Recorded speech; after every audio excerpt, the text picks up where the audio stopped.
Karnataka board ಇಂದ ಬಿಟ್ಟಿರುವಂತಹ model question ಪೇಪರಿನ continued part ಅನ್ನ ಈ ಕ್ಲಾಸ್ ಅಲ್ಲಿ ಮಾಡ್ಕೊಳ್ತಾ ಹೋಗೋಣ.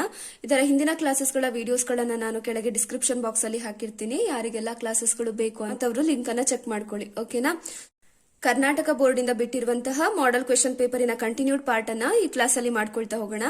ಇದರ ಹಿಂದಿನ ಕ್ಲಾಸಸ್ಗಳ ವಿಡಿಯೋಸ್ ಗಳನ್ನ ನಾನು ಕೆಳಗೆ ಡಿಸ್ಕ್ರಿಪ್ಷನ್ ಬಾಕ್ಸ್ ಅಲ್ಲಿ ಹಾಕಿರ್ತೀನಿ. ಯಾರಿಗೆಲ್ಲ ಕ್ಲಾಸಸ್ಗಳು ಬೇಕು ಅಂತ ಚೆಕ್ ಮಾಡ್ಕೊಳ್ಳಿ. ಓಕೆನಾ.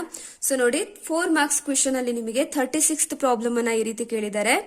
The angle of depression from the top of a vertical tower to a point on the ground is found to be 60 degree, and from a point 50 meter above the foot of the tower the angle of depression to the same point is found to be 30 degree has shown in the figure. Find the height of the tower ಅಂತ ಕೇಳಿದ್ದಾರೆ. Question ಅಲ್ಲಿ ಏನ್ ಹೇಳಿದ್ದಾರೆ, ಒಂದು vertical tower ಇದೆ ಅಂತ ಹೇಳಿದ್ದಾರೆ. So AC ಅನ್ನೋದೇನಾಗಿದೆಪ್ಪ ಇಲ್ಲಿ ಟವರ್ ಆಗಿದೆ. From the top of the tower ಇಂದ angle of depression to the ground ಹೇಳಿದ್ದಾರೆ. ಎಷ್ಟು ಹೇಳಿದ್ದಾರೆ ಅವರು? 60 ಡಿಗ್ರಿ ಅಂತ ಹೇಳಿದ್ದಾರೆ. ಸೊ ಆಂಗಲ್ ಆಫ್ ಡಿಪ್ರೆಷನ್ ಅಂತ ಅಂದ್ರೆ ಏನ್ ಹೇಳ್ತೀರಿ, ಮೇಲಿಂದ ಕೆಳಗೆ ನೋಡೋದು. ಆಯ್ತಾ, ಮೇಲಿಂದ ಕೆಳಗೆ ಏನ್ ನೋಡ್ತೀರಿ ಅಲ್ವಾ, ಅದನ್ನ ನಾವು ಆಂಗಲ್ ಆಫ್ ಡಿಪ್ರೆಷನ್ ಅಂತ ತಗೊಳ್ತೀವಿ. ಅದೇ ಆಂಗಲ್ ಆಫ್ ಎಲಿವೇಶನ್ ಅಂತ ಅಂದ್ರೆ ಕೆಳಗಿಂದ ಮೇಲೆ ನೋಡುವಂತದ್ದು, ಅದನ್ನ ಆಂಗಲ್ ಆಫ್ ಎಲಿವೇಶನ್ ಅಂತ ತಗೊಳ್ತೀವಿ. ಎ ಇಂದ ಬಿ ಗಿರುವಂತಹ ಡಿಸ್ಟೆನ್ಸ್ ಎಷ್ಟು ಹೇಳಿದ್ದಾರೆ? 50 ಮೀಟರ್ ಹೇಳಿದ್ದಾರೆ.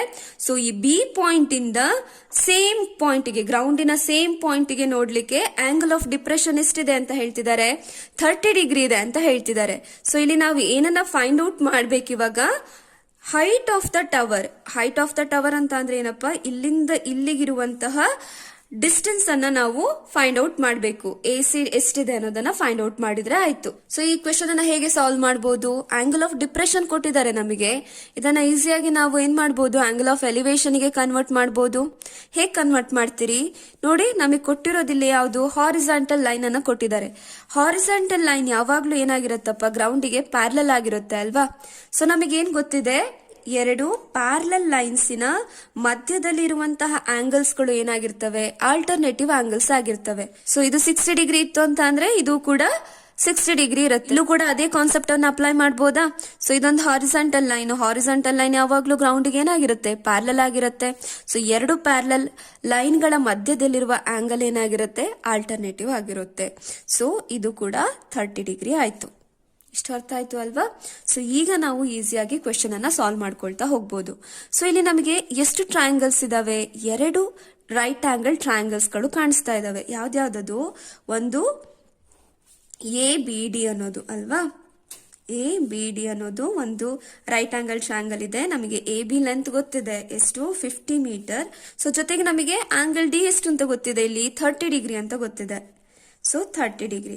ಸೊ ಇನ್ನೊಂದು ರೈಟ್ ಆಂಗಲ್ ಟ್ರಯಾಂಗಲ್ ಯಾವ್ದಿದೆ ಅಲ್ಲಿ, ACD ಅನ್ನೋದು. ಸೊ ACD ಅನ್ನೋದು ಇನ್ನೊಂದು ರೈಟ್ ಆಂಗಲ್ ಟ್ರಯಾಂಗಲ್. ಸೊ ಇಲ್ಲಿ ನಮಗೆ ಗೊತ್ತಿರೋಂಥದ್ದು ಏನಪ್ಪಾ, ಆಂಗಲ್ ಮಾತ್ರ. ಸೊ ಆಂಗಲ್ ಎಷ್ಟಿದೆ ಇಲ್ಲಿ, 60 ಡಿಗ್ರಿ ಇದೆ. ಇಂತಹ ಪ್ರಾಬ್ಲಮ್ಸ್ ಗಳನ್ನ ನಾವು ಯಾವ ರೀತಿಯಲ್ಲಿ ಸಾಲ್ವ್ ಮಾಡ್ತೀವಿ, ಟ್ರಿಗ್ನೋಮೆಟ್ರಿಕ್ ರೇಷಿಯೋಸ್ ಗಳನ್ನ ಯೂಸ್ ಮಾಡಿ ಸಾಲ್ವ್ ಮಾಡ್ತೀವಿ. ಟ್ರಿಗ್ನೋಮೆಟ್ರಿಕ್ ರೇಷಿಯೋಸ್ ಗಳನ್ನ ಹೇಗೆ ಈಸಿಯಾಗಿ ಒಂದೇ ಒಂದು ಕನ್ನಡ ಸೆಂಟೆನ್ಸ್ ಅನ್ನ ಲರ್ನ್ ಮಾಡೋದ್ರಿಂದ ಈಸಿಯಾಗಿ ಹೇಗೆ ನೆನ್ಪಿಡ್ಕೋಬಹುದು ಅನ್ನೋದನ್ನ ಹೇಳಿದ್ದೆ ಅಲ್ವಾ. ಅದೇ ಟ್ರಿಕ್ ಅನ್ನ ನಾನು ಇಲ್ಲಿ ನಿಮಗೆ ರಿಪೀಟ್ ಮಾಡ್ತಿದ್ದೀನಿ. ಆಯ್ತಾ. ಸೊ ಅದಕ್ಕೆ ಫಸ್ಟ್ ಏನ್ ಮಾಡ್ಕೊಳ್ತೀರಿ, ಸೈನ್ ಟೀಟಾ, ಕಾಸ್ ಟೀಟಾ ಮತ್ತೆ ಟ್ಯಾನ್ ಟೀಟಾ ಅಂತ ಬರಿಬೇಕು. ಸೊ ಆ ಕನ್ನಡ ಸೆಂಟೆನ್ಸ್ ಯಾವುದು, ಪೆನ್ನಿನಿಂದ ಬರೆದೆ ಪತ್ರವ ಹೊಸ ಹಾಳೆಯ ಬಲಬದಿ. ಪ್ರತಿಯೊಂದು ವರ್ಡಿನ ಫಸ್ಟ್ ಲೆಟರ್ ಅನ್ನ ಚೂಸ್ ಮಾಡ್ಬೇಕು ಇವಾಗ.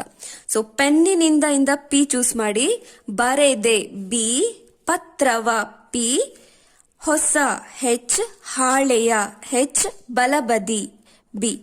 PBP upon HHB. ಸೊ ಇದರಲ್ಲಿ P ಅಂತ ಅಂದ್ರೆ ಪರ್ಪೆಂಡಿಕ್ಯುಲರ್ ಸೈಡ್, B ಅಂತ ಅಂದ್ರೆ ಬೇಸ್, H ಅಂತ ಅಂದ್ರೆ ಹೈಪಾಟಿನ್ಯೂಸ್. ಸೊ ಸೈನ್ ಟೀಟದ ರೇಷಿಯೋ ಏನಾಗಿರುತ್ತೆ, P/H ಆಗಿರುತ್ತೆ. ಕಾಸ್ ಟೀಟದ ರೇಷಿಯೋ B/H ಆಗಿರುತ್ತೆ. ಟ್ಯಾನ್ ಟೀಟದ ರೇಷಿಯೋ P/B ಆಗಿರುತ್ತೆ. ಈಗ ನಮಗೆ ಟ್ರಯಾಂಗಲ್ ಅಲ್ಲಿ ಏನ್ ಬೇಕು, ಪರ್ಪೆಂಡಿಕ್ಯುಲರ್ ಸೈಡ್ ಯಾವುದು, ಬೇಸ್ ಯಾವುದು ಮತ್ತೆ ಹೈಪಾಟಿನ್ಯೂಸ್ ಯಾವುದು ಅನ್ನೋದು ಗೊತ್ತಾಗಬೇಕು ಅಲ್ವಾ.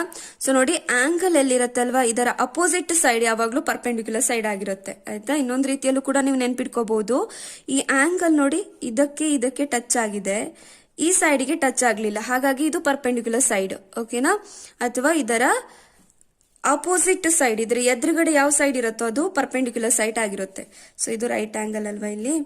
ಸೊ ನೆಕ್ಸ್ಟ್ ರೈಟ್ ಆಂಗಲಿನ ಅಪೋಸಿಟ್ ಸೈಡ್, ಇದರ ಎದುರುಗಡೆ ಯಾವ ಸೈಡ್ ಇರುತ್ತೋ ಅದು ಹೈಪಾಟಿನ್ಯೂಸ್ ಆಗಿರುತ್ತೆ. ಉಳಿದಿರೋ ಅಂತದ್ದೇನು base.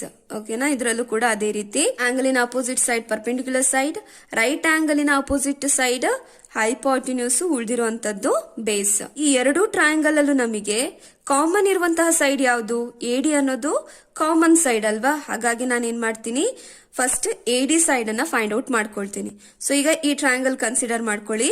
In triangle D A B ನೋಡಿ, ನಾನು ಫೈಂಡ್ ಔಟ್ ಮಾಡ್ಕೊಬೇಕಾಗಿರೋದೇನು ಇವಾಗ? ಎಡಿ ಲೆಂತ್ ಅನ್ನ ಫೈಂಡ್ ಔಟ್ ಮಾಡಬೇಕು. ಎಡಿ ಅಂತ ಅಂದ್ರೆ ಏನಪ್ಪಾ?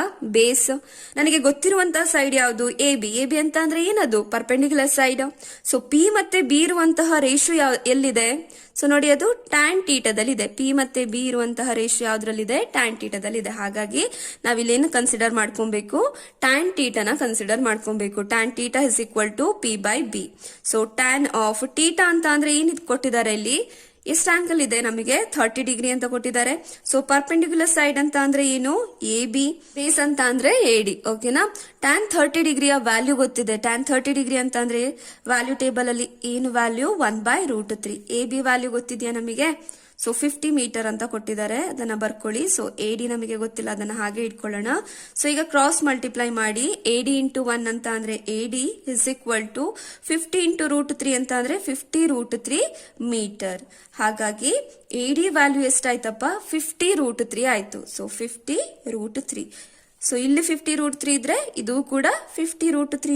ನೆಕ್ಸ್ಟ್ ಟ್ರಯಾಂಗಲ್ ಅನ್ನ ಕನ್ಸಿಡರ್ ಮಾಡ್ಕೊಳ್ಳೋಣ. In triangle D A C. So ಈ ಟ್ರಯಾಂಗಲ್ ಅಲ್ಲಿ ಏನಾಗಿದೆ? ನಮಗೆ ಬೇಸ್ ಗೊತ್ತಿದೆ, ಬಟ್ ನಾವು ಫೈಂಡ್ ಔಟ್ ಮಾಡ್ಬೇಕಾಗಿರೋದೇನು? ಹೈಟ್ ಆಫ್ ದ ಟವರ್ ಅಲ್ವಾ? ಹೈಟ್ ಆಫ್ ದ ಟವರ್ ಅಂತ ಅಂದ್ರೆ ಏನು? A C. So perpendicular side ಅನ್ನ ಫೈಂಡ್ ಔಟ್ ಮಾಡಬೇಕು. ಪಿ ಮತ್ತೆ ಬಿ ಇರುವಂತಹ ರೇಷಿಯೋ ಯಾವುದು? ಅಗೇನ್ ಅದೇನಾಗಿರುತ್ತೆ? ಟ್ಯಾನ್ ಟೀಟಾನೇ ಆಗಿರುತ್ತೆ. ಸೊ ಮಿಕ್ಕಿದ್ರಲ್ಲಿ ಪಿ ಬೈ ಹೆಚ್ ಇದೆ, ಬಿ ಬೈ ಹೆಚ್ ಇದೆ, ಎರಡೂ ಇರುವಂತದ್ದು ಟ್ಯಾನ್ ಟೀಟಾದಲ್ಲಿ. ಹಾಗಾಗಿ ಟ್ಯಾನ್ ಟೀಟಾನ ಕನ್ಸಿಡರ್ ಮಾಡ್ತೀವಿ. Tan theta is equal to P by B. Tan theta ಇರೋ ಜಾಗದಲ್ಲಿ ಏನಿದೆ? ಇಲ್ಲಿ 60 ಡಿಗ್ರಿ ಇದೆ. So 60 degree is equal to perpendicular side ಅಂತ ಅಂದ್ರೆ ಎ ಸಿ, ಬೇಸ್ ಅಂತ ಅಂದ್ರೆ A D. So tan 30 degree value ಎಷ್ಟಪ್ಪ? √3. ಎ ಸಿ ಅಂತ ಅಂದ್ರೆ ಗೊತ್ತಿಲ್ಲ, ಅದನ್ನ ಫೈಂಡ್ ಔಟ್ ಮಾಡ್ಬೇಕು ನಾವು. ಎಡಿ ಅಂತ ಅಂದ್ರೆ 50√3 ಇದೆ. ಸೊ ಈಗ ಸಿಂಪ್ಲಿಫೈ ಮಾಡ್ಕೊಳ್ತಾ ಹೋಗೋಣ. ನಮಗ್ ಬೇಕಾಗಿರೋದು ಎ ಸಿ ಅಲ್ವಾ? ಎ ಸಿನ ಹಾಗೆ ಇಟ್ಕೊಳ್ತೀನಿ ನಾನು. ಇಲ್ಲಿ √3 ಇದೆ ನೋಡಿ, 50√3 ಇದೆ. ಡಿನಾಮಿನೇಟರ್ ಅಲ್ಲಿ ಇದೆ ಅಲ್ವಾ? ಈಕ್ವಲ್ಸ್ ಇಂದ ಈ ಕಡೆ ಹೋದ್ರೆ ಏನಾಗುತ್ತಪ್ಪ? ನ್ಯೂಮರೇಟರ್ ಹೋಗುತ್ತೆ. 50 ಇಂಟು √3. ಸೊ 50√3 ಇಂಟು √3 ನಮಗೆ ವ್ಯಾಲ್ಯೂ ಗೊತ್ತಿದೆ. √3 ಇಂಟು √3 ಅಂತ ಅಂದ್ರೆ ಏನು? 3. ಒಂದು ಟೇಬಲ್ ನೆನ್ಪಿಟ್ಕೊಳ್ಳಿಕ್ಕೆ ಹೇಳಿದ್ದೆ ಅಲ್ವಾ? √1 ಇಂಟು √1 ಅಂತ ಅಂದ್ರೆ 1, √2 ಇಂಟು √2 ಅಂತ ಅಂದ್ರೆ 2. ಇದೇ ರೀತಿಯಲ್ಲಿ ಕಂಟಿನ್ಯೂ ಆಗ್ತಾ ಹೋಗುತ್ತೆ. ಆಯ್ತಾ? √3 ಇಂಟು √3 ಅಂತ ಅಂದ್ರೆ ಎಷ್ಟು? 3, which is equal to A C. 50 into 3 ಮಾಡಿದ್ರೆ 150 ಮೀಟರ್ಸ್ ಅಲ್ಲಿದೆ ಅಲ್ವಾ? ಹಾಗಾಗಿ ಮೀಟರ್ ಅಲ್ಲಿ ಇಡಿ. So height of the tower ಎಷ್ಟಾಯ್ತು? 150 ಮೀಟರ್ ಆಯ್ತು. ನಾವ್ ಇದನ್ನೇ ಅಲ್ವಾ ಫೈಂಡ್ ಔಟ್ ಮಾಡ್ಬೇಕಾಗಿರೋದು. ಇಷ್ಟು ಮಾಡಿಟ್ರೆ ಆಯ್ತು, ನಿಮಗೆ 4 ಮಾರ್ಕ್ಸ್ ಸಿಗುತ್ತೆ. 37 ಪ್ರಾಬ್ಲಮ್ ಅಲ್ಲಿ ನಿಮಗೆ ಆರ್ ಕ್ವೆಶನ್ ಇದೆ. ಆಯ್ತಾ? ಚಾಯ್ಸ್ ಕ್ವೆಶನ್ ಇದೆ. ಎರಡರಲ್ಲಿ ನೀವು ಯಾವ್ದಾದ್ರು ಒಂದನ್ನ ಅಟೆಂಡ್ ಮಾಡಬಹುದು. ಫಸ್ಟ್ ಕ್ವೆಶನ್ ಈ ರೀತಿ ಕೇಳಿದ್ದಾರೆ. A train travels 360 kilometre at A uniform speed. If the speed had been 5 kilometers per hour more, it would have taken 1 hour less for the same journey. Find the speed of the train ಅಂತ ಕೇಳಿದ್ದಾರೆ. Train ಏನ್ ಮಾಡ್ತಾ ಇದೆ? 360 kilometre distance ಅಷ್ಟು travel ಮಾಡ್ತಾ ಇದೆ. ಯಾವ speed ಅಲ್ಲಿ? ಒಂದು ಯೂನಿಫಾರ್ಮ್ ಸ್ಪೀಡ್ ಅಲ್ಲಿ. ಆ ಸ್ಪೀಡ್ ಜಾಸ್ತಿ ಮಾಡಿದ್ರು ಅಂತ ಅಂದ್ರೆ 5 kilometers per hour ಗೆ. ಆಯ್ತಾ? ಸೊ ಅವಾಗ ಏನ್ ಮಾಡತ್ತೆ ಅಂತ ಅಂದ್ರೆ ಟ್ರೈನ್ 1 hour ಕಡಿಮೆ ತಗೊಳುತ್ತೆ ಹೋಗಿ ಮುಟ್ಲಿಕ್ಕೆ. ಅವ್ರು ಏನ್ ಹೇಳ್ತಿದ್ದಾರೆ ಅಂತ ಅಂದ್ರೆ, ಒಂದು ಯೂನಿಫಾರ್ಮ್ ಸ್ಪೀಡ್ ಅಲ್ಲಿ ಒಂದು ಟ್ರೈನ್ 360 ಕಿಲೋಮೀಟರ್ಸ್ ಡಿಸ್ಟೆನ್ಸ್ ಅನ್ನ ಟ್ರಾವೆಲ್ ಮಾಡ್ಲಿಕ್ಕೆ 4 hours ತಗೊಳ್ತು ಅಂತ ಅನ್ಕೊಳ್ಳೋಣ. ಸೊ ಅದೇ ಸ್ಪೀಡ್ ಇವಾಗ ಇನ್ಕ್ರೀಸ್ ಆಯ್ತು ಅಂತ ಅಂದ್ರೆ, ಪರ್ ಅವರಿಗೆ 5 kilometers ಜಾಸ್ತಿ ಆಯ್ತು ಅಂತ ಅಂದ್ರೆ ಟ್ರೈನ್ ಏನ್ ಮಾಡುತ್ತೆ? 3 hours ಅಲ್ಲಿ ಆ ಜರ್ನಿನ ಕಂಪ್ಲೀಟ್ ಮಾಡತ್ತೆ ಅಂತ ಹೇಳ್ತಾ ಇದೆ. ಅರ್ಥ ಆಗ್ತದಲ್ಲ? 4 ತಾಸಲ್ಲಿ ಮುಟ್ಟುವಂತದ್ದು 3 ತಾಸಲ್ಲಿ ಮುಟ್ಟತ್ತೆ ಅಂತ ಹೇಳ್ತಿದ್ದಾರೆ. ಸೊ ಈಗ ನಾವೇನನ್ನ ಫೈಂಡ್ ಔಟ್ ಮಾಡ್ಬೇಕಿಲ್ಲಿ? ಸ್ಪೀಡ್ ಆಫ್ ದ ಟ್ರೈನ್ ಅನ್ನ ಫೈಂಡ್ ಔಟ್ ಮಾಡ್ಬೇಕು. ಸೊ ಇಲ್ಲಿ ನಮಗೆ ಫಸ್ಟ್ ಏನೇನ್ ಕೊಟ್ಟಿದ್ದಾರೆ ಅದನ್ನ ಬರ್ಕೊಳ್ತಾ ಹೋಗೋಣ. ಏನ್ ಕೊಟ್ಟಿದ್ದಾರೆ ನಮಗೆ? ಟ್ರೈನ್ ಟ್ರಾವೆಲ್ ಮಾಡುವಂತಹ ಡಿಸ್ಟೆನ್ಸ್ ಅನ್ನ ಕೊಟ್ಟಿದ್ದಾರೆ. ಸೊ ಡಿಸ್ಟೆನ್ಸ್ ಎಷ್ಟಿದೆ ಅಲ್ಲಿ? 360 kilometers ಅಂತ ಕೊಟ್ಟಿದ್ದಾರೆ. ಸೊ ಯಾವ ಸ್ಪೀಡ್ ಅಲ್ಲಿ? ಅದು ಯೂನಿಫಾರ್ಮ್ ಸ್ಪೀಡ್ ಅಲ್ಲಿ. ಸೊ ನಮಗೆ ಯೂನಿಫಾರ್ಮ್ ಸ್ಪೀಡ್ ಗೊತ್ತಿಲ್ಲ. ಸೊ ಯೂನಿಫಾರ್ಮ್ ಸ್ಪೀಡ್ ಅನ್ನ ನಾನು ಸಮ್ ಎಕ್ಸ್ ಅಂತ ತಗೊಳ್ತೀನಿ. The speed increased by 5 km/h ಆಯ್ತು ಅಂತ ಅಂದ್ರೆ ಏನಾಗುತ್ತೆ? ಎಕ್ಸ್ ಪ್ಲಸ್ 5 ಆಗುತ್ತೆ. ಅರ್ಥ ಆಗ್ತದೆ ಅಲ್ಲ? ಯೂನಿಫಾರ್ಮ್ ಸ್ಪೀಡ್ ಅಲ್ಲಿ ಎಕ್ಸ್ ಇತ್ತು, ಅದರ ಸ್ಪೀಡ್ ಅನ್ನ ಎಕ್ಸ್ ಅಂತ ತಗೊಂಡಿದ್ದೀನಿ. 5 km/h ಗೆ ಜಾಸ್ತಿ ಆಗ್ತಿದೆ ಅಂತ ಅಂದ್ರೆ ಏನಾಗುತ್ತೆ? ಎಕ್ಸ್ ಪ್ಲಸ್ 5 ಆಗುತ್ತೆ. ಪ್ರಾಬ್ಲಮ್ ಯಾವ್ದ್ರ ಮೇಲೆ ಡಿಪೆಂಡ್ ಆಗಿದೆ ಅಪ್ಪ? ಸ್ಪೀಡ್, ಡಿಸ್ಟೆನ್ಸ್ ಮತ್ತೆ ಟೈಮ್ ಮೇಲೆ ಡಿಪೆಂಡ್ ಆಗಿದೆ. ಸೊ ನಮಗೆ ಒಂದು ರಿಲೇಶನ್ಶಿಪ್ ಗೊತ್ತಿದೆ. ಏನು? Time is equal to distance by speed ಅಂತ ಗೊತ್ತಿದೆ. ಸೊ ಫಸ್ಟ್ ಗೆ ನಾವು ಈ ರಿಲೇಷನ್ ಅನ್ನ ಯೂನಿಫಾರ್ಮ್ ಸ್ಪೀಡ್ ಗೆ ಅಪ್ಲೈ ಮಾಡೋಣ. ಸೊ ಟೈಮ್ ನಮಗೆ ಗೊತ್ತಿಲ್ಲ, ಬಟ್ ಡಿಸ್ಟೆನ್ಸ್ ಗೊತ್ತಿದೆ. ಡಿಸ್ಟೆನ್ಸ್ ಎಷ್ಟು? 360 ಕಿಲೋಮೀಟರ್ ಅಲ್ವಾ? ಸೊ 360 ಕಿಲೋಮೀಟರ್ ಬೈ ಸ್ಪೀಡ್ ಎಷ್ಟಿದೆ ಅದ್ರದ್ದು? ಯೂನಿಫಾರ್ಮ್ ಸ್ಪೀಡ್ ಇದೆ. ಸೊ ಯೂನಿಫಾರ್ಮ್ ಸ್ಪೀಡ್ ಅನ್ನ ನಾನು ಏನಂತ ತಗೊಂಡಿದ್ದೀನಿ? ಎಕ್ಸ್ ಅಂತ ತಗೊಂಡಿದ್ದೀನಿ. ಅದೇ ರೀತಿ ಸ್ಪೀಡ್ ಇನ್ಕ್ರೀಸ್ ಆದಾಗ ಏನಾಗುತ್ತೆ? ಸೊ ಟೈಮ್ ಗೊತ್ತಿಲ್ಲ ನಮಗೆ, distance same distance 360 kilometres.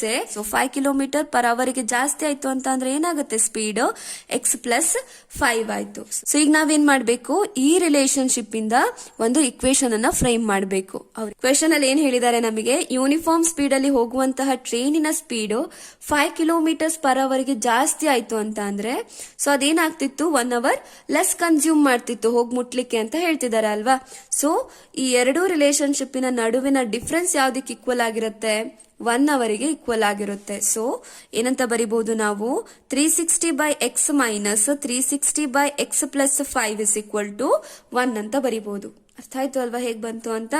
So ಈಗ ಎಲ್ಸಿಎಂ ತಗೊಂಡು ಸಿಂಪ್ಲಿಫೈ ಮಾಡ್ಕೊಳ್ತಾ ಹೋಗಿ. ಸೊ ಎಲ್ಸಿಎಂ ಏನಾಗುತ್ತೆ? ಎಕ್ಸ್ ಇಂಟು ಎಕ್ಸ್ ಪ್ಲಸ್ 5 ಆಗುತ್ತೆ.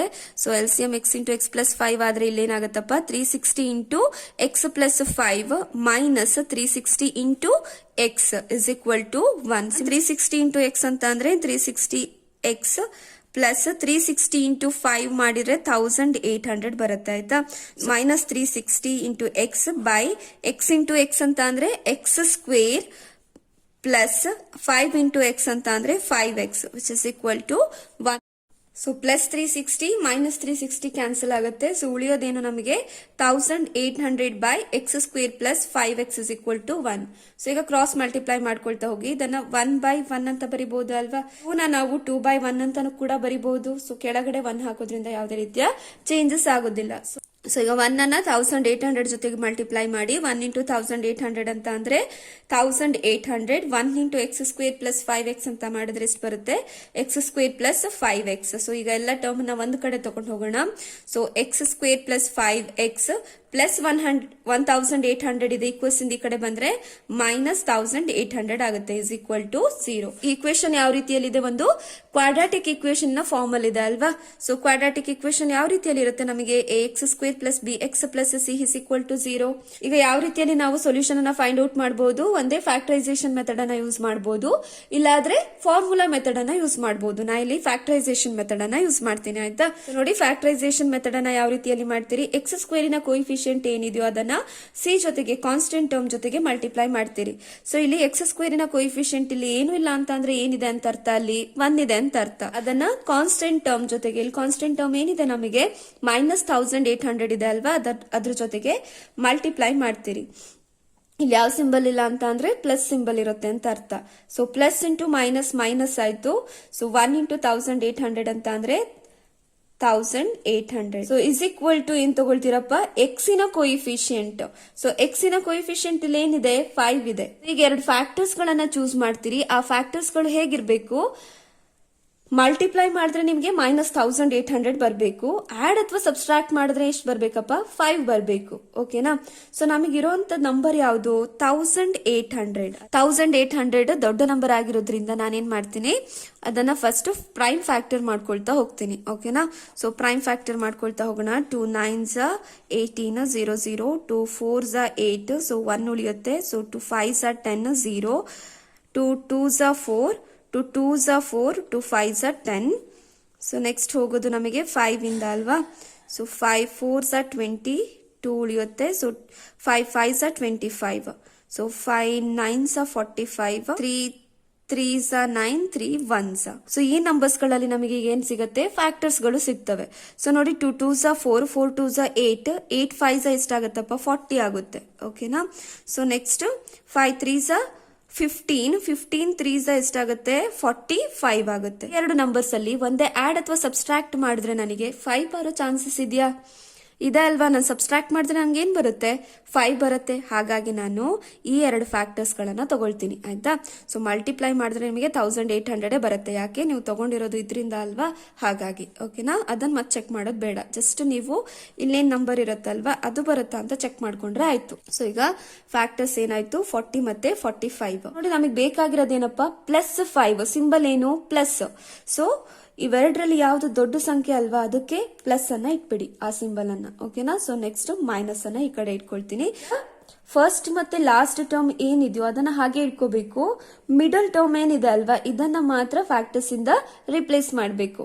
ಸೊ 0 = x² ಹಾಗೆ ಇರ್ಲಿ. ಸೊ ನೆಕ್ಸ್ಟ್ ಏನಿದೆ ನಮಗೆ ಇಲ್ಲಿ -40 ತಗೊಂಡಿದ್ದೀವಿ. ಸೊ -40 ಅದನ್ನ x ಜೊತೆಗೆ ಮಲ್ಟಿಪ್ಲೈ ಮಾಡಿ +45 ಇಂಟು ಎಕ್ಸ್. ಲಾಸ್ಟ್ ಟರ್ಮ್ ಏನಿದೆ ಅದನ್ನ ಹಾಗೆ ಇಟ್ಕೊಳ್ಳಿ 1800. ಸೊ ಇವೆರಡರಲ್ಲಿ ಏನ್ ಕಾಮನ್ ಇದೆ, ಎಕ್ಸ್ ಅನ್ನೋದು ಕಾಮನ್ ಇದೆ. ಸೊ ಉಳಿಯೋದೇನು x - 40. So X already common ತೆಗ್ದಿದ್ದೀರಿ ಆಯ್ತಾ. ಸೊ ಇವೆರಡರಲ್ಲಿ ಯಾವ್ದು ಕಾಮನ್ ಇದೆ, 45 ಕಾಮನ್ ಇದೆ. ಸೊ ಉಳಿಯೋದು x - 45, 40s 1800 ಬರುತ್ತೆ. ಬೇಕಾ ಚೆಕ್ ಮಾಡ್ಕೊಳ್ಳಿ ಆಯ್ತಾ. ಸೊ ಈಗ ನೋಡಿ ಇವೆರಡರಲ್ಲಿ ಏನ್ ಕಾಮನ್ ಇದೆಯಪ್ಪ, x - 40 ಅನ್ನೋದು ಕಾಮನ್ ಇದೆ. ಇಲ್ಲಿ ಉಳಿಯೋದೇನು x + 45. ಸೊ ಈಗ x - 40ನ ನಾವು ಯಾವ್ದಕ್ಕೆ ಇಕ್ವೇಟ್ ಮಾಡಬೇಕು, 0ಗೆ ಇಕ್ವೇಟ್ ಮಾಡಬೇಕು. ಅದೇ ರೀತಿಯಲ್ಲಿ x + 45 ಅನ್ನು ಕೂಡ 0ಗೆ ಇಕ್ವೇಟ್ ಮಾಡ್ತೀರಿ. ಸೊ x - 40 ಇದೆ, ಈಕ್ವಲ್ಸ್ ಇಂದ ಈ ಕಡೆ ಹೋದ್ರೆ +40 ಆಗುತ್ತೆ.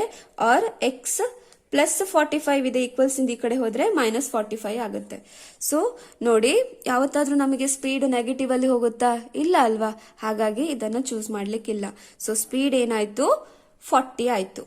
ಆರ್ ಕ್ವೆಶನ್ ಈ ರೀತಿ ಕೇಳಿದ್ದಾರೆ, by selling an article for ₹18.75 a person loses has much percent has it cost him in rupees. Find the cost price of the article ಅಂತ ಕೇಳಿದ್ದಾರೆ. ಕ್ವೆಶನಿನ ಅರ್ಥ ಏನು, ಸೊ ಯಾರೋ ಒಬ್ರು ಒಂದು ಆರ್ಟಿಕಲ್ ಅನ್ನ 18.75 ರುಪೀಸ್ಗೆ ಸೆಲ್ ಮಾಡ್ತಾ ಇದ್ದಾರೆ. ಓಕೆನಾ. ಅವ್ರಿಗೆ ಏನಾಗ್ತಾ ಇದೆ, ಆ ರೀತಿ ಸೆಲ್ ಮಾಡೋದ್ರಿಂದ ಅವ್ರಿಗೆ ಏನಾಗ್ತಾ ಇದೆ, ಲಾಸ್ ಆಗ್ತಾ ಇದೆ. ಸೊ ಜೊತೆಗೇನ್ ಹೇಳ್ತಿದ್ದಾರೆ, ಲಾಸಿನ ಪರ್ಸೆಂಟ್ ಕಾಸ್ಟ್ ಪ್ರೈಸ್ಗೆ ಈಕ್ವಲ್ ಆಗಿದೆ ಅಂತ ಹೇಳ್ತಿದ್ದಾರೆ. ಓಕೆನಾ. ಲಾಸ್ ಪರ್ಸೆಂಟ್ ಮತ್ತೆ ಕಾಸ್ಟ್ ಪ್ರೈಸ್ ಸೇಮ್ ಇದೆ, ರುಪೀಸ್ ಅಲ್ಲಿ ಸೇಮ್ ಇದೆ ಅಂತ ಹೇಳ್ತಿದ್ದಾರೆ. ಸೊ ಇವಾಗ ನಾವೇನ ಫೈಂಡ್ ಔಟ್ ಮಾಡಬೇಕು, cost price of the article ಅನ್ನ ಫೈಂಡ್ ಔಟ್ ಮಾಡಬೇಕು. ಅರ್ಥ ಆಯ್ತು ಅಲ್ವಾ ಕ್ವೆಶನ್. ಸೊ ಫಸ್ಟ್ ನಮಗೆ ಏನೇನ್ ಕೊಟ್ಟಿದ್ದಾರೆ ಅದನ್ನ ಬರ್ಕೊಳ್ತಾ ಹೋಗೋಣ. ಸೊ ಸೆಲ್ಲಿಂಗ್ ಪ್ರೈಸ್ ಕೊಟ್ಟಿದ್ದಾರೆ. ಸೊ ಸೆಲ್ಲಿಂಗ್ ಪ್ರೈಸ್ ಎಷ್ಟಿದೆ, 18.75 ರುಪೀಸ್ ಅಂತ ಹೇಳಿದ್ದಾರೆ. ಕಾಸ್ಟ್ ಪ್ರೈಸ್ ಕೊಟ್ಟಿಲ್ಲ. ಸೊ ಕಾಸ್ಟ್ ಪ್ರೈಸ್ ಅನ್ನ ನಾನು ಸಮ್ ಎಕ್ಸ್ ಅಂತ ತಗೊಳ್ತೀನಿ. ಸೊ ಇವಾಗ ಲಾಸ್ ಅಂತ ಅಂದ್ರೆ ಏನು, ಕಾಸ್ಟ್ ಪ್ರೈಸ್ ಗಿಂತ ಸೆಲ್ಲಿಂಗ್ ಪ್ರೈಸ್ ಜಾಸ್ತಿ ಆಗಿತ್ತು ಅಂತ ಅಂದ್ರೆ ನಿಮಗೆ ಲಾಸ್ ಆಗುತ್ತೆ ಅಲ್ವಾ. ಸೊ ರಿಲೇಷನ್ ಹೇಗ್ ಬರುತ್ತಪ್ಪ, loss = cost price - selling price ಅಂತ ಬರುತ್ತೆ. ಈ ಕ್ವೆಶನ್ ಅನ್ನ ಹೇಗ್ ಸಾಲ್ವ್ ಮಾಡಬಹುದು, ಸೊ ಇಲ್ಲಿ ನೋಡಿ, ನಮಗೆ ಲಾಸ್ ಕೂಡ ಗೊತ್ತಿಲ್ಲ, ಕಾಸ್ಟ್ ಪ್ರೈಸ್ ಕೂಡ ಗೊತ್ತಿಲ್ಲ. ನಮಗೆ ಒಂದು ಫಾರ್ಮುಲಾ ಗೊತ್ತು, loss percent = loss by cost price into 100. ಬೇಕಾಗಿರೋದೇನಪ್ಪ ಇಲ್ಲಿ, ಲಾಸ್ ಬೇಕಾಗಿರೋದು. ಸೊ ಅದಕ್ಕೆ ನಾನು ಲಾಸ್ ಅನ್ನ ಹಾಗೆ ಇಟ್ಕೊಳ್ತೀನಿ, ಲಾಸ್ ಪರ್ಸೆಂಟ್ ಹಾಗೆ ಇರ್ಲಿ. ಸೊ ನೋಡಿ, ಕಾಸ್ಟ್ ಪ್ರೈಸ್ ಏನಾಗಿದೆ, ಡಿನಾಮಿನೇಟರ್ ಅಲ್ಲಿ ಇದೆ. ಈಕ್ವಲ್ಸ್ ಇಂದ ಈ ಕಡೆ ಬಂದ್ರೆ ಏನಾಗುತ್ತೆ, ನ್ಯೂಮರೇಟರ್ ಹೋಗುತ್ತೆ. So cost price into loss percent ಆಯ್ತು. ಸೊ ಇಲ್ಲೇನಾಗಿದೆ, 100 ನ್ಯೂಮರೇಟರ್ ಅಲ್ಲಿ ಇದೆ. ಈಕ್ವಲ್ಸ್ ಇಂದ ಈ ಕಡೆ ಬಂದ್ರೆ ಏನಾಗತ್ತಪ್ಪ, ಡಿನಾಮಿನೇಟರ್ ಹೋಗುತ್ತೆ. ಸೊ ಯಾಕೆ ರಿಅರೇಂಜ್ ಮಾಡ್ಕೊಂಡೆ, ನನಗೆ ಬೇಕಾಗಿರೋದೇನಿಲ್ಲಿ, ಲಾಸ್ ಬೇಕಾಗಿರೋದು. ಹಾಗಾಗಿ ಈ ಇಕ್ವೇಶನ್ ಅನ್ನ ರಿಅರೇಂಜ್ ಮಾಡಿದ್ದೀನಿ ಅಷ್ಟೇ. ಸೊ ಈಗ ಏನ್ ಬರಿಬಹುದು ನಾವು, ಲಾಸ್ ಬದಲು cost price into loss percent by 100 is equal to x - 18.75. So ನಾವೀಗ ನೋಡಿ, ಕ್ವೆಶನ್ ಅಲ್ಲಿ ಕೊಟ್ಟಿದ್ದೇನವರು ಕಾಸ್ಟ್ ಪ್ರೈಸ್ ಮತ್ತೆ ಲಾಸ್ ಪರ್ಸೆಂಟ್ ಎರಡು ಕೂಡ ಒಂದೇ ಅಂತ ಹೇಳಿದ್ದಾರೆ. ಸೊ ಹಾಗಾಗಿ ಏನಾಯ್ತು, ಲಾಸ್ ಪರ್ಸೆಂಟ್ ಯಾವ್ದಕ್ಕೆ ಈಕ್ವಲ್ ಆಗಿರುತ್ತೆ, ಎಕ್ಸ್ ಈಕ್ವಲ್ ಆಗಿರುತ್ತೆ. ಸೊ ಕಾಸ್ಟ್ ಪ್ರೈಸ್ ಅನ್ನ ನಾನು ಎಕ್ಸ್ ಅಂತ ತಗೊಂಡಿದ್ದೀನಿ, ಕ್ವೆಶನ್ ಅಲ್ಲಿ ಕೊಟ್ಟಿರೋದ್ರಿಂದ ಹೀಗೆ ತಗೊಂಡಿದೀವಿ ಅಷ್ಟೇ ಆಯ್ತಾ. ಸೊ ಈಗ ಕಾಸ್ಟ್ ಪ್ರೈಸ್ ಅಂತ ಅಂದ್ರೆ ಏನಪ್ಪಾ, ಎಕ್ಸ್ ಇಂಟು ಲಾಸ್ ಪರ್ಸೆಂಟ್ ಅಂತ ಅಂದ್ರೆ ಅದು ಕೂಡ X. So by 100 is equal to x - 18.75 rupees. So x into X square denominator ಅಲ್ಲಿ ಇದೆ ಅಲ್ವಾ, ಈಕ್ವಲ್ಸ್ ಇಂದ ಈ ಕಡೆ ಹೋದ್ರೆ ಏನಾಗತ್ತಪ್ಪ, ನ್ಯೂಮರೇಟರ್ ಹೋಗುತ್ತೆ. ಸೊ 100 ಇಂಟು x - 18.75, 100 ಎರಡು ಟರ್ಮಿಗೆ ಮಲ್ಟಿಪ್ಲೈ ಆಗುತ್ತೆ. ಹಾಗಾಗಿ ಬ್ರಾಕೆಟ್ ಅನ್ನ ಯೂಸ್ ಮಾಡಿದ್ದೀನಿ ನಾನು. ಓಕೆನಾ. So x² is equal to 100 into x, 100x plus ಏನು ಸಿಂಬಲ್, ಇಲ್ಲೇನು ಸಿಂಬಲ್ ಇಲ್ಲ ಅಂತ ಅಂದ್ರೆ ಪ್ಲಸ್ ಇರುತ್ತೆ ಅಂತ ಅರ್ಥ. Plus into minus, 100 into 18.75 decimal form ಅಲ್ಲಿ ಇದೆ ಅಲ್ವಾ, ಇದನ್ನ ಹೋಲ್ ನಂಬರ್ಗೆ ಕನ್ವರ್ಟ್ ಮಾಡ್ತೀನಿ ನಾನು. ಹೇಗೆ ಕನ್ವರ್ಟ್ ಮಾಡಬಹುದು, ಮೇಲ್ಗಡೆ ಏನ್ ನಂಬರ್ ಇದೆಯಲ್ವಾ ಅದನ್ನ ಹಾಗೆ ಬರ್ಕೋಬೇಕು. ಸೊ 1875 ಇದೆ, ಅದನ್ನ ಹಾಗೆ ಬರ್ಕೊಳ್ಳಿ ಆಯ್ತಾ. ಸೊ ಈಗ ಡಿವೈಡೆಡ್ ಬೈ, ಸೊ ಈ ಪಾಯಿಂಟ್ ಬದಲು 1 ಅಂತ ಇಟ್ಕೋಬೇಕು. ಸೊ ಪಾಯಿಂಟ್ ನಂತರ ಎಷ್ಟು ನಂಬರ್ಸ್ ಇರ್ತಾವೋ ಅಷ್ಟು ಝೀರೋಸ್ ಗಳನ್ನ ಹಾಕ್ತಿರಿ. ಸೊ ಪಾಯಿಂಟ್ ನಂತರ ಎಷ್ಟು ನಂಬರ್ಸ್ ಇದೆ, ಇಲ್ಲಿ 2 ನಂಬರ್ಸ್ ಇದೆ, ಹಾಗಾಗಿ 2 zeros. ಅರ್ಥ ಆಯ್ತಲ್ಲ. ಸೊ 100 ಒನ್ಸ ಕ್ಯಾನ್ಸಲ್ ಆಯ್ತು. ಸೊ ಉಳಿಯೋದೇನು x square is equal to 100x minus 1875 ಆಗುತ್ತೆ. ಸೊ ಈಗ ಎಲ್ಲವನ್ನ ಒಂದು ಕಡೆ ತಗೊಂಡ್ಬರೋಣ ನಾವು. ಎಕ್ಸ್ ಸ್ಕ್ವೇರ್ ಪ್ಲಸ್ 100x ಇದೆ, ಈಕ್ವಲ್ಸ್ ಇಂದ ಈ ಕಡೆ ಬಂದ್ರೆ ಮೈನಸ್ 100x ಆಗುತ್ತೆ. ಮೈನಸ್ 1875 ಇದೆ, ಈಕ್ವಲ್ಸ್ ಇಂದ ಈ ಕಡೆ ಬಂದ್ರೆ ಪ್ಲಸ್ 1875 ಆಗುತ್ತೆ, ಇಸ್ ಈಕ್ವಲ್ ಟು 0. ಸೊ ಇದು ಕೂಡ ಏನಾಗಿದೆ, ಕ್ವಾಡ್ರಾಟಿಕ್ ಇಕ್ವೇಶನ್ ಫಾರ್ಮ್ ಅಲ್ಲಿ ಇದೆ. ಇದನ್ನ ನಾವು ಫ್ಯಾಕ್ಟರೈಸೇಷನ್ ಮೆಥಡ್ ಅನ್ನ ಯೂಸ್ ಮಾಡಿ ಸಾಲ್ವ್ ಮಾಡ್ಕೊಳ್ತಾ ಹೋಗೋಣ. ಸೊ ಫ್ಯಾಕ್ಟರೈಸೇಷನ್ ಮೆಥಡ್ ಅಲ್ಲಿ ಏನ್ ಮಾಡ್ತೀರಿ, ಎಕ್ಸ್ ಸ್ಕ್ವೇರಿನ ಕೋಯಿಫಿಷಿಯಂಟ್ ಅನ್ನ ಕಾನ್ಸ್ಟೆಂಟ್ ಟರ್ಮ್ ಜೊತೆಗೆ ಮಲ್ಟಿಪ್ಲೈ ಮಾಡ್ತೀರಿ. ಇಲ್ಲಿ ಎಕ್ಸ್ ಸ್ಕ್ವೇರಿನ ಕೋಯಿಫಿಷಿಯಂಟ್ ಇಲ್ಲಿ ಏನು ಇಲ್ಲ ಅಂತ ಅಂದ್ರೆ ಏನಿರುತ್ತೆ ಅಂತ ಅರ್ಥ, 1 ಇರುತ್ತೆ ಅಂತ ಅರ್ಥ. ಸೊ 1 ಅನ್ನ ಯಾವ್ದ್ರ ಜೊತೆಗೆ 1875 ಜೊತೆಗೆ ಮಲ್ಟಿಪ್ಲೈ ಮಾಡ್ತೀರಿ. ಎಷ್ಟು ಬರುತ್ತೆ, 1875 ಬರುತ್ತೆ ಅಲ್ವಾ. ಸೊ ಈಗ ಇಲ್ಲೇನ್ ಮಾಡ್ಬೇಕು, ಎಕ್ಸಿನ ಕೋಯಿಫಿಷಿಯಂಟ್ ಅನ್ನ ಇಡಬೇಕು. ಎಕ್ಸಿನ ಕೋಯಿಫಿಷಿಯಂಟ್ ಇಲ್ಲಿ ಏನಿದೆ, -100 ಇದೆ. ಓಕೆನಾ. ಸೊ ಈಗ 2 ಫ್ಯಾಕ್ಟರ್ಸ್ ಗಳನ್ನ ಚೂಸ್ ಮಾಡ್ತೀರಿ. ಅದನ್ನ ಆಡ್ ಅಥವಾ ಸಬ್ಸ್ಟ್ರಾಕ್ಟ್ ಮಾಡಿದ್ರೆ ನಿಮಗೆ -100 ಬರಬೇಕು. ಮಲ್ಟಿಪ್ಲೈ ಮಾಡಿದ್ರೆ ಎಷ್ಟು ಬರ್ಬೇಕಪ್ಪ, 1875 ಬರಬೇಕು ಅಲ್ವಾ. ಸೊ ದೊಡ್ಡ ನಂಬರ್ ಆಗಿರೋದ್ರಿಂದ ಪ್ರೈಮ್ ಫ್ಯಾಕ್ಟರ್ ಮಾಡಿ, ಅವಾಗ ನಿಮಗೆ ಫ್ಯಾಕ್ಟರ್ಸ್ ಈಸಿಯಾಗಿ ಸಿಗ್ತಾ ಹೋಗ್ತವೆ. ಓಕೆನಾ.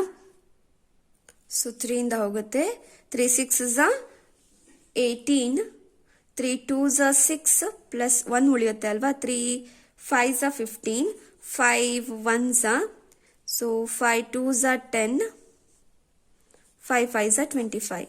ಸೊ 5 2 10, 5 5 25, 5 5 25, 5 1. ಸೊ ಇವಾಗ ಈ ನಂಬರ್ಸ್ ಅಲ್ಲಿ ನಾವು ಏನ್ ಮಾಡ್ಬೇಕು, ಫ್ಯಾಕ್ಟರ್ಸ್ ಅನ್ನ ಚೂಸ್ ಮಾಡ್ಬೇಕು. 3 5 15, 15 5 75, ಸೊ 5 5 25. ಸೊ ಈ 2 ನಂಬರ್ಸ್ ಗಳಿಂದ ಒಂದೇ ಆಡ್ ಅಥವಾ ಸಬ್ಸ್ಟ್ರಾಕ್ಟ್ ಮಾಡಿದ್ರೆ ನಮಗೆ 100 ಬರೋ ಚಾನ್ಸಸ್ ಇದೆಯಾ, ಇದೆ ಅಲ್ವಾ.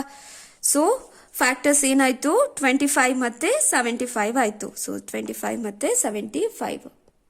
ಆನ್ಸರ್ ಅಲ್ಲಿ ಬೇಕಾಗಿರೋದೇನಪ್ಪ, -100. ಸೊ ದೊಡ್ಡ ಸಂಖ್ಯೆಗೆ ಮೈನಸ್ ಅನ್ನ ಇಡ್ತೀರಿ. +25 -75 ಮಾಡಿದ್ರೆ ನಿಮಗೆ -100 ಸಿಗುತ್ತಾ, ಇಲ್ಲ ಅಲ್ವಾ. ಹಾಗಾಗಿ 2 ಕಡೆ ಮೈನಸ್ ಅನ್ನ ಮಾಡ್ತೀನಿ. ಮೈನಸ್ ಇತ್ತು ಅಂತ ಅಂದ್ರೆ ಪ್ಲಸ್ ಮಾಡ್ತೀರಿ. -25 -75 ಅಂತ ಅಂದ್ರೆ ಎಷ್ಟು ಬರುತ್ತೆ, -100 ಬರುತ್ತೆ. ಸೊ ಈಗ ಎಲ್ಲವನ್ನ ಸಬ್ಸ್ಟಿಟ್ಯೂಟ್ ಮಾಡ್ಕೊಳ್ತಾ ಹೋಗಿ. ಇದ್ರಲ್ಲಿ ಏನ್ ಮಾಡ್ಬೇಕು, ಫಸ್ಟ್ ಮತ್ತೆ ಲಾಸ್ಟ್ ಟರ್ಮ್ ಅನ್ನ ಹಾಗೆ ಇಟ್ಕೋಬೇಕು. ಮಿಡಲ್ ಟರ್ಮ್ ಏನಿದೆಯೋ ಅದನ್ನ ಫ್ಯಾಕ್ಟರ್ಸ್ ಇಂದ ರಿಪ್ಲೇಸ್ ಮಾಡಬೇಕು. ಸೊ ಎಕ್ಸ್ ಸ್ಕ್ವೇರ್ -25 ಅದನ್ನ ಎಕ್ಸ್ ಜೊತೆಗೆ ಮಲ್ಟಿಪ್ಲೈ ಮಾಡಿ, -75 ಅದನ್ನ ಎಕ್ಸ್ ಜೊತೆಗೆ ಮಲ್ಟಿಪ್ಲೈ ಮಾಡಿ, plus 1875 is equal to 0. So ಈಗ ಇವೆರಡನ್ನ ಒಂದೊಂದು ಟರ್ಮ್ ಆಗಿ ಗ್ರೂಪ್ ಮಾಡ್ಕೊಳ್ಳಿ. ಸೊ ಇದರಲ್ಲಿ ಎಕ್ಸ್ ಅನ್ನ ಕಾಮನ್ ತೆಗೋಣ. ಕಾಮನ್ ತೆಗೆದ್ರೆ ಉಳಿಯೋದು ಎಕ್ಸ್ -25 ಉಳಿಯುತ್ತೆ. ಸೊ ಇದರಲ್ಲಿ -75 ಅನ್ನ ಕಾಮನ್ ತೆಗಿತೀನಿ. ಸೊ ಉಳಿಯೋದು ಎಕ್ಸ್. ನೋಡಿ, ಮೈನಸ್ ಅನ್ನ ನೀವು ಬ್ರಾಕೆಟ್ ಇಂದ ಹೊರಗಿಟ್ಟಿದ್ದೀರಾ ಅಂತ ಅಂದ್ರೆ ಇಲ್ಲಿ ಏನ್ ಸಿಂಬಲ್ ಇರುತ್ತೆ ಅಲ್ವಾ, ಅದು ರಿವರ್ಸ್ ಆಗುತ್ತೆ. ಪ್ಲಸ್ ಇದ್ರೆ ಮೈನಸ್ ಆಗುತ್ತೆ, ಮೈನಸ್ ಇದ್ರೆ ಪ್ಲಸ್ ಆಗುತ್ತೆ. ಸೊ ಇಲ್ಲೇನಾಗಿದೆ, ಪ್ಲಸ್ ಇದೆ, ಹಾಗಾಗಿ ಮೈನಸ್. ಇದನ್ನ ನೆನ್ಪಿಟ್ಕೋಬೇಕು ನೀಟಾಗಿ, ಆಯ್ತಾ. 75 25 1875 ಆಗುತ್ತೆ, ಇಸ್ ಈಕ್ವಲ್ ಟು 0. ನಾವೇನೇ ಇಲ್ಲಿ ಕಾಮನ್ ತೆಗೆದ್ರು ನಮಗೆ ಮೇಲಿನ ಟರ್ಮೇ ಬರಬೇಕು, ಅದರಲ್ಲಿ ಯಾವುದೇ ರೀತಿಯ ಚೇಂಜಸ್ ಆಗಬಾರ್ದು. ಸೊ ಇಲ್ಲಿ ನೋಡಿ, ಸೊ ಬೇಕಾದ್ರೆ ಟ್ಯಾಲಿ ಮಾಡಿ ತೋರಿಸ್ತೀನಿ ನೋಡಿ. Minus into plus minus, 75 into x 75, minus into minus ಏನಾಗುತ್ತೆ, ಪ್ಲಸ್ ಆಗುತ್ತೆ. 75 ಇಂಟು 25 ಅಂದ್ರೆ 1875 ಆಗುತ್ತೆ. ಈಗ ಇವೆರಡರಲ್ಲಿ ಕಾಮನ್ ಏನಿದೆಪ್ಪ, ಎಕ್ಸ್ -25 ಕಾಮನ್ ಇದೆ. ಉಳಿಯುವಂತದ್ದು x -75 is equal to 0. So ಈಗ ಎಕ್ಸ್ -25 ಅನ್ನ 0ಗೆ ಈಕ್ವೇಟ್ ಮಾಡೋಣ, or x -75 is equal to 0 ಆಗಿರುತ್ತೆ. So x is equal to -25 ಇದೆ, ಈಕ್ವಲ್ಸ್ ಇಂದ ಈ ಕಡೆ ಹೋದ್ರೆ +25 ಆಗುತ್ತೆ. R X is equal to -75 ಇದೆ, ಈಕ್ವಲ್ಸ್ ಇಂದ ಈ ಕಡೆ ಹೋದ್ರೆ ಏನಾಗುತ್ತೆ, +75 ಆಗುತ್ತೆ. ಸೊ ಕಾಸ್ಟ್ ಪ್ರೈಸ್ ಎಷ್ಟಾಯ್ತು ಅವರಿಗೆ, ಒಂದೇ 25 ರೂಪೀಸ್ ಆಗಿರ್ಬೇಕು, ಇಲ್ಲ ಆದ್ರೆ 75 ರೂಪೀಸ್ ಆಗಿರ್ಬೇಕು. ಇಷ್ಟು ಮಾಡಿದ್ರೆ ಆಯ್ತು. ನಾಳೆ ಕ್ಲಾಸಿಂದ ನಾನು ನಿಮಗೆ ಇಂಪಾರ್ಟೆಂಟ್ ಕ್ವೆಶನ್ಸ್ ಗಳನ್ನ ಮಾಡ್ಕೊಡ್ತಾ ಹೋಗ್ತೀನಿ. ನನ್ನ ಕ್ಲಾಸಸ್ಗಳು ನಿಮಗೆ ಅರ್ಥ ಆಗ್ತಾ ಇದ್ರೆ, ಯೂಸ್ಫುಲ್ ಅಂತ ಅನಿಸ್ತಾ ಇದ್ರೆ ನನ್ನ ಚಾನಲ್ ಅನ್ನ ಸಬ್ಸ್ಕ್ರೈಬ್ ಮಾಡಿ, ನಿಮ್ಮ ಫ್ರೆಂಡ್ಸ್ ಜೊತೆ ಕೂಡ ಶೇರ್ ಮಾಡಿ ಮಕ್ಕಳೇ.